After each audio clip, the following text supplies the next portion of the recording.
Hello everyone, welcome to Eduquest. आज हम लोग डिफरेंट पर्सनालिटी टाइप्स के बारे में पढ़ते हैं और जिस वर्ड से हम शुरुआत करेंगे वो है ईगोइस्ट। तो चलिए सबसे पहले ईगोइस्ट को सीखते हैं, ये है क्या। इसमें आपको एक रूट वर्ड दिख रहा होगा, ईगो। ईगो का मतलब हो जाता है आई। इसका मतलब होता है आई या फिर सेल्फ। चलो अगर मैं इसको दो हिस्सों में तोड़ देता हूँ ना, इसको मैं तोड़ ही देता हूँ दो हिस्सों में, तो मुझे मिलता है ईगो और आई एस टी।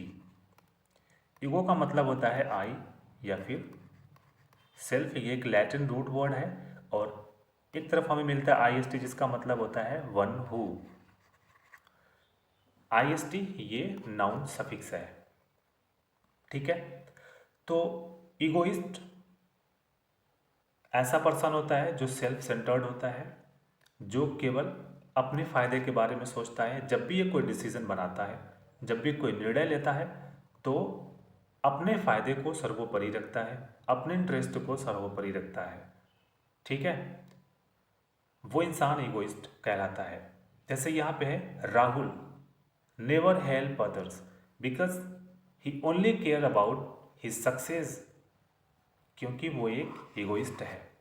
ईगोइस्ट मतलब ये एक सेल्फिश इंसान होता है, सेल्फिश होता है, ग्रीडी होता है, लालची इंसान क्या कहलाता है? ईगोइस्ट कहलाता है। सिनोनिम इसको हो जाएंगे सेल्फ सेंटर्ड, सेल्फिश, नार्सिसिस्ट और सेल्फ इंटरेस्टेड। यहाँ पे कुछ और उसके सिनोनिम दिए गए हैं। नेक्स्ट वर्ड हमारे पास है ईगोटिस्ट। ईगोटिस्ट और ईगोइस्ट को लेकर कंफ्यूज नहीं होना है। यहाँ पे आपको टी दिख रहा है, ये जो टी है ये बताती है टॉक के बारे में। टॉक। ईगोटिस्ट क्या करता है? A person who talks about himself, only talk about himself. ऐसा व्यक्ति जो केवल अपने ही बारे में बात करता है, जो बोस्टफुल इंसान होता है ना, शेखी बगाड़ने वाला, जो अपने अचीवमेंट्स को लोगों को बताता फिरता है, ऐसा पर्सन क्या कहलाता है? ईगोटिस्ट कहलाता है, जो केवल अपने ही बारे में बात करेगा। जैसे प्रिया हर बातचीत में अपनी उपलब्धियों की शेखी बगाड़ती है, क्योंकि वो एक अहंकारी है, ठीक है। यहाँ पे उसके सिनोनिम में boaster, self promoter, conceited, very important. Next word हमारे पास है इगोसेंट्रिक। इगोसेंट्रिक क्या होती है? इगोइस्ट की जो एक्सट्रीम फॉर्म होती है, जो इनटॉलरेबल कंडीशन बन जाती है, जब आपकी लालच, आपका ग्रीडनेस इस लेवल तक पहुंच जाए कि अब वो दूसरों को बर्दाश्त ना हो।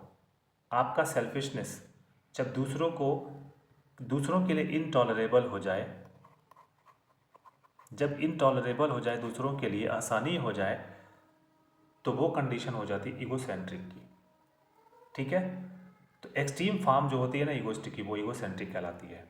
A person who believe that world revolve around them and ignores others feeling, दूसरों के हितों की परवाह ही नहीं करता, वो दूसरों के हितों को नज़रअंदाज कर देता है। जब भी वो निर्णय लेता है, वो अपने ही हितों के आधार पे लेता है, ठीक है ना, अपने इंटरेस्ट के बेसिस पे लेता है। इसका सिनोनिम हो जाएगा self absorb, self involve, self important और सेल्फ ऑब्सेस्ड, ठीक है। तो ये है स्लाइटली, ये है इनटॉलरेबल कंडीशन। अब हम देखते हैं ईगोमैनियक।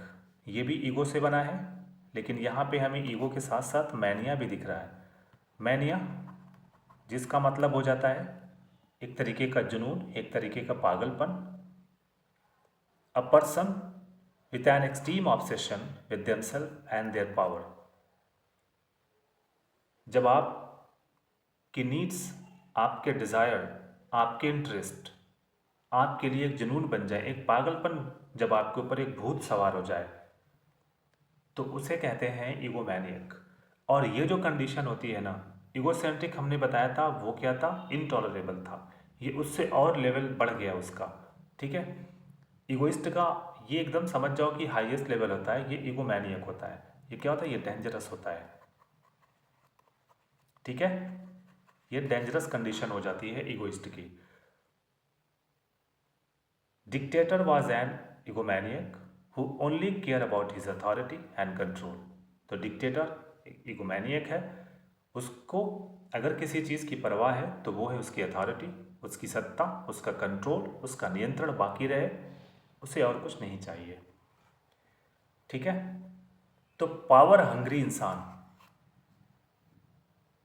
ईगोमैनियक होता है, ठीक है। चलो अब हम कुछ और सिनोनिम देख लेते हैं उसके। तो ये रहे सिनोनिम्स। लास्ट जो हमारे पास वर्ड है आज का वो है ईगोमैनियकल। ईगो के साथ हमको मैनिया भी मिल गया। उसके अलावा एक और चीज़ें हमें यहाँ पे मिली हैं, एक एडजेक्टिव सफिक्स मिला है, वो है A L. A L adjective suffix है, ठीक है। ये क्या होता है, ईगोमैनियक का एडजेक्टिव हो जाता है ईगोमैनियकल, ठीक है। Having an extreme self obsession, being only concern with one self, his egomaniacal attitude. Attitude क्या है, नाउन। नाउन को क्वालिफाई कौन कर रहा है, ईगोमैनियकल, जो कि एक एडजेक्टिव है। Made it impossible to everyone to work with him. तो उसका अहंकार से भरा हुआ रवैया किसी को भी उसके साथ काम करने से रोकता था। तो इस कदर, इस हद तक आपको सेल्फिश नहीं होना है कि लोग आपका साथ छोड़ जाएं, ठीक है। सिनोनिम्स हो जाएंगे arrogant, over confident, domineering, grandiose. आज के लिए इतना ही, फिर मिलते हैं नेक्स्ट वीडियो में। Thank you.